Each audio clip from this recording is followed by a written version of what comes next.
تاریخ میں بڑے بڑے بادشاہوں اور حکمرانوں کے قصے بھرے پڑے ہیں، سب اپنی طاقت، اپنی شان و شوکت کے لیے جانے جاتے ہیں۔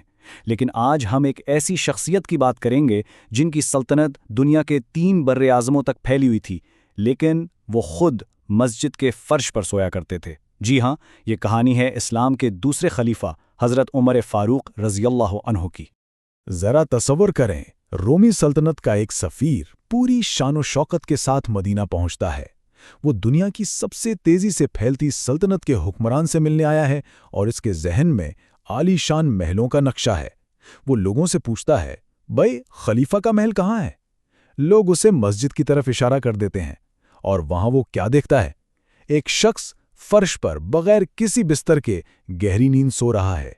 سفیر کو بتایا جاتا ہے کہ یہی ہیں عمر بن خطاب، مسلمانوں کے خلیفہ اور اس وقت کے سب سے طاقتور حکمران۔ یہ چھوٹا سا واقعہ حضرت عمر رضی اللہ تعالیٰ عنہ کے حکمرانی کے انداز کی ایک پوری تصویر پیش کرتا ہے، مطلب طاقت اور عاجزی کا ایسا امتزاج جو شاید ہی کہیں اور دیکھنے کو ملے۔ لیکن کیا یہ عظیم حکمران ہمیشہ سے ایسے تھے؟ نہیں، ان کی کہانی میں ایک ایسا ڈرامائی موڑ ہے جو سب کچھ بدل کر رکھ دیتا ہے۔ یہ بات شاید سننے میں عجیب لگے، لیکن اسلام کا یہ عظیم رہنما ہمیشہ سے اسلام کا پیروکار نہیں تھا، بلکہ ایک وقت ایسا بھی تھا جب وہ اس کے سب سے بڑے، سب سے سخت مخالفین میں سے ایک تھے۔ اسلام قبول کرنے سے پہلے حضرت عمر مکہ کے طاقتور ترین لوگوں میں شمار ہوتے تھے اور اس نئے دین کے سخت ترین دشمنوں میں سے ایک تھے۔ ان کی مخالفت کوئی معمولی نہیں تھی۔ وہ اس حد تک پہنچ گئے تھے کہ ایک دن انہوں نے پیغمبر اسلام حضرت محمد صلی اللہ علیہ وآلہ وسلم کو نعوذ باللہ قتل کرنے کا ارادہ کر لیا۔ لیکن پھر راستے میں کچھ ایسا ہوا جس نے تاریخ کا دھارا ہی موڑ دیا۔ انہیں پتہ چلا کہ ان کی اپنی بہن اور بہنوئی اسلام قبول کر چکے ہیں۔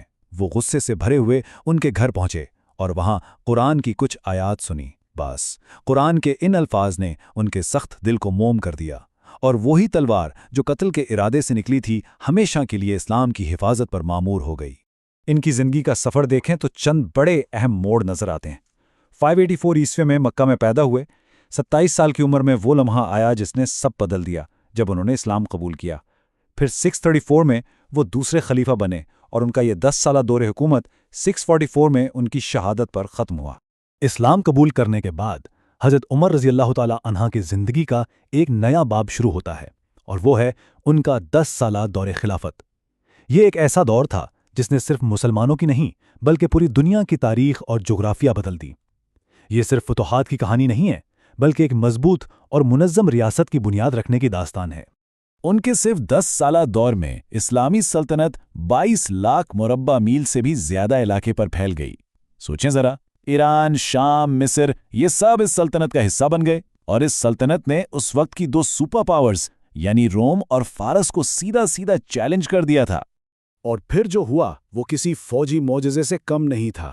قادسیہ اور یرمک جیسی جنگوں میں مٹھی بھر بہت کم ساز و سامان والے مسلمانوں نے اپنے سے کئی گنا بڑی، بہترین تربیت یافتہ رومی اور فارسی فوجوں کو شکست دے دی۔ 1 دہائی سے بھی کم وقت میں صدیوں پرانی یہ عظیم سلطنتیں گھٹنے ٹیکنے پر مجبور ہو گئیں۔ لیکن حضرت عمر رضی اللہ تعالیٰ عنہ کی عظمت صرف جنگ کے میدان تک محدود نہیں تھی، بلکہ ان کی اصل ذہانت تو اس وسیع و عریض مختلف تہذیبوں اور قوموں پر مشتمل سلطنت کو چلانے کے لیے ایک جدید انتظامی نظام بنانے میں تھی۔ وہ صرف ایک فاتح نہیں، ایک معمار تھے۔ انہوں نے ایک جدید ریاست کی بنیاد رکھی، دیوان کا محکمہ بنایا جو فوجیوں اور شہریوں کو پینشن دیتا تھا۔ یہ اس وقت کے لحاظ سے ایک انقلابی قدم تھا، ایک ویلفیئر اسٹیٹ کا تصور۔ نئے شہر بسائے گئے جیسے بصرہ اور کوفہ، اور شاید سب سے اہم کام، انہوں نے عدلیہ کو انتظامیہ سے بالکل الگ کر دیا تاکہ انصاف بلا امتیاز سب کو مل سکے۔ یہ ایک ایسا تصور تھا جو اس دور میں کوئی سوچ بھی نہیں سکتا تھا۔ تو یہ تو تھی سلطنت کی بات۔ اب ذرا اس شخص کی بات کرتے ہیں جس نے حکمرانی کے معیار ہی بدل دیے۔ حضرت عمر رضی اللہ تعالیٰ عنہ کا سب سے بڑا کارنامہ ان کا عدل اور ان کا احساس ذمہ داری تھا۔ ایک بہت مشہور واقعہ ہے۔ ایک رات وہ گشت کر رہے تھے کہ انہوں نے دیکھا ایک عورت چولہے پہ ہانڈی رکھے بیٹھی ہے اور اس کے بچے رو رہے ہیں۔ پوچھنے پر اس نے بتایا کہ گھر میں کھانے کو کچھ نہیں، وہ بچوں کو بہلانے کے لیے خالی ہانڈی میں صرف پانی اور پتھر ابال رہی ہے تاکہ وہ روتے روتے سو جائیں۔ یہ سننا تھا کہ وقت کا خلیفہ دوڑتا ہوا بیت المال گیا، آٹے اور گھی کی بوری اپنی پیٹھ پر لا دی، اور جب ان کے غلام نے اٹھانے کی کوشش کی تو کہا کیا قیامت کے دن میرا بوجھ بھی تم اٹھاؤ گے؟ وہ خود بوری اٹھا کر لائے، اپنے ہاتھوں سے کھانا پکایا اور بچوں کو کھلا کر جب وہ ہنسنے کھیلنے لگے تب وہاں سے گئے۔ ان کا یہ مشہور قول ان کی سوچ کی پوری عکاسی کرتا ہے۔ اگر دریائے فرات کے کنارے ایک کتا بھی پیاسا مر گیا تو عمر اس کا ذمہ دار ہوگا۔ سوچیں ذرا، ذمہ داری کا کیا احساس تھا کہ اپنی رعایا میں موجود ہر جاندار، انسان ہو یا جانور، سب کے لیے وہ خود کو جواب دہ سمجھتے تھے۔ اتنی بڑی سلطنت کے حکمران، لیکن ان کی اپنی زندگی کیسی تھی؟ انتہائی سادہ۔ وہ اکثر ایک ایسا کرتا پہنتے تھے جس پر چمڑے کے 14 پیوند لگے ہوتے تھے۔ وہ بالکل ایک عام شہری کی طرح رہتے تھے، نہ کوئی محل، نہ کوئی پہرے دار، نہ کوئی پروٹوکول۔ ان کے نزدیک انصاف کا مطلب تھا کہ قانون سب کے لیے برابر ہے، حاکم ہو یا محکوم، امیر ہو یا غریب، مسلمان ہو یا غیر مسلم، قانون کی نظر میں سب ایک تھے۔ یہاں تک کہ انہوں نے اپنے گورنروں کو بھی عوام کے سامنے جوابدہ بنایا اور اپنی غیر مسلم رعایا کو مکمل مذہبی آزادی اور تحفظ فراہم کیا۔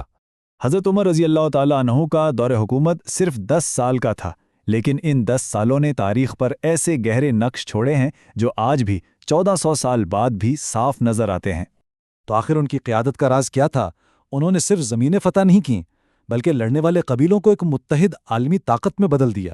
انہوں نے ایک ایسا نظام بنایا جو انصاف، جواب دہی اور کردار پر قائم تھا۔ ان کی میراث اینٹ اور گارے کی عمارتیں نہیں، بلکہ وہ اصول تھے جو انہوں نے قائم کیے۔